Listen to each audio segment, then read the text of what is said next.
Приветствую, друзья! Кроме серьезных многодрайверных наушников и довольно брутальных мобильных ЦАПов, в закромах компании Epps нашлись весьма недорогие, но не менее интересные решения. На одном из таких я и предлагаю сегодня остановиться.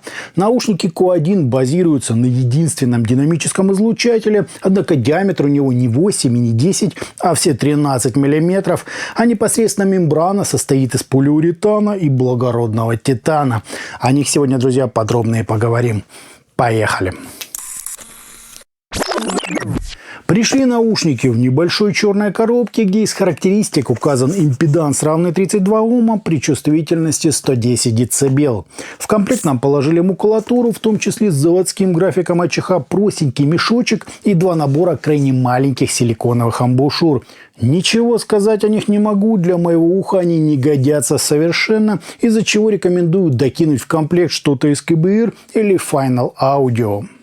Кабель в данном ценовом сегменте ожидаемо звезд с неба не хватает, но на первое время годится. Я же сразу заменил его на фирменный DP5 от этого же производителя, где заявлено 14 нитей частотой 6N и сменными штекерами на все случаи жизни.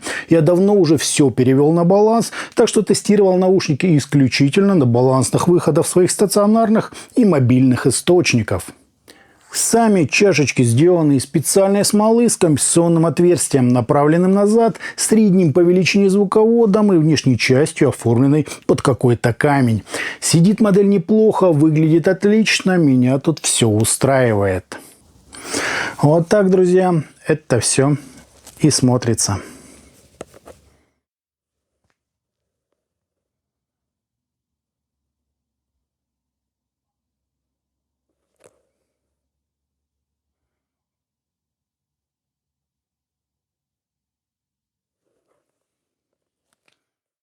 По измерениям у нас вполне стандартный импульс, небольшие расхождения между каналами и искажения в пике, достигающие 1,4%, что немного выше нормы. Фаза ведет себя естественно, затухание на 30 и 60 дБ составляют где-то 82 и 98 миллисекунд без каких-либо значительных возмущений. По АЧХ же мы имеем подъем низких частот на 7 дБ с правильным заходом на середину, примерно такое же выделение области разборчивости, внушительную яму с центром на 6 кГц и возврат уровня на 8 кГц для усиления резкости звучания. Далее частоты нам незначительно ослабили, при этом доведя до заявленных 20 кГц.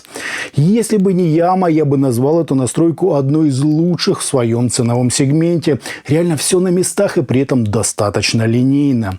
Против старших Epps 620 у героев обзора значительно больше баса, чуть жирнее середина и присутствует та самая яма, о которой мы уже несколько раз говорили.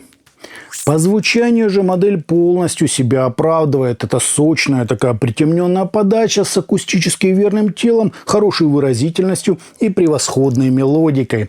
Впрочем, из-за ямы на 6 кГц звук меня то полностью устраивал, то казался слишком уж тусклым. Так что если вы любитель драйва, яркости, разнообразных перкуссионных хвостов, это точно не ваш выбор. Высокие здесь заметно так отведены на второй план, как и область, отвечающая за сибилянты, грязь, резкость и песок. А следовательно, звук тут на 100% безопасен и подойдет скорее для тех, кто по тем или иным причинам старается избегать высокие частоты. В плюс также отмечу очень интимное расположение сцены, отчего, как следствие, она ощущается просто невероятно широкой. Причем в правильном смысле широкой, без искусственного расширения стереобазы. В сравнении с наушниками DeFi от компании KZ у героев обзора прямо намного лучше с глубиной баса, насыщенностью и нижней частью средних частот, но и звук не настолько агрессивный. В плюсы DeFi отнесу лучшее разделение инструментов и более высокое разрешение. KZ в данном случае стилистически универсальнее, однако мне на слух больше понравились Q1. Если в них слегка поправить ямку эквалайзером, цены им не будет. В оркестровой цифровой музыке, хотя и бессмысленно говорить о правильной передаче глубины сцены, однако планы хорошо разделены, для каждого инструмента хватает места и веса, а вокалы, разнообразные лидирующие инструменты чуть ли не очаровывают. Суммарно, конечно, далеко не идеал, но слушается это крайне приятно, да и эмоциональная составляющая тут буквально зашкаливает.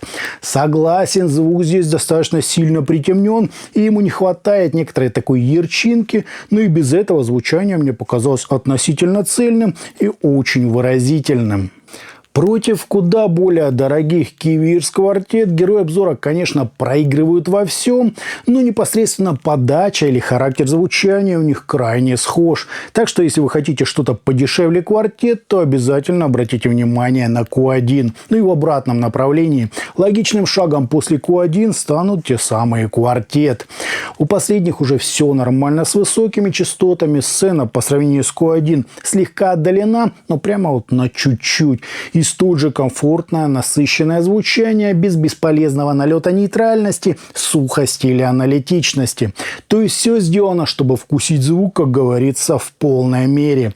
В сравнении с героями обзора наушники Blond Z300 кажутся заметно ярче, чуть тяжелее в эмоциональном плане и не такими собранными. В Q1 же все с этим в полном порядке. Единственное, они не так хороши в плане разрешения.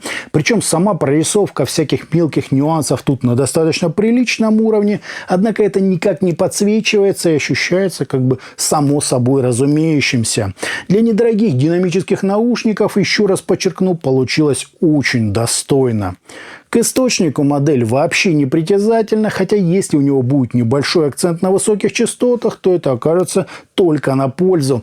Стилистически модель, как я уже сказал, может восприниматься очень по-разному. Там, где много полезной информации находится на высоких частотах, Q1 могут и не справиться, показавшись чересчур уж темными и спокойными. В остальных же случаях могу их выделить исключительно в положительном ключе.